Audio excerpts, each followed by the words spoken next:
oil na binigay mo sa akin, sadya nagpapasalamat ako. Actually, isa sa mga nagiging ano ko siya eh. Pag mayroon akong pag masama pakiramdam ko, hindi lang ako, sa pamilya ko.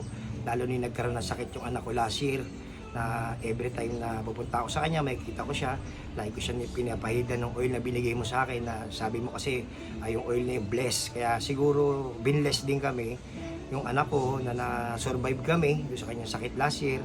At siyempre, kasama na rin yung sa bless sa paggaling niya, siyempre, yung nabigyan uli ako ng pagkakataong magsilbi sa Barangay San Antonio, nakakuha ko yung pangalawang pagkakataon na mahalal muli ako ng Barangay Kagawad.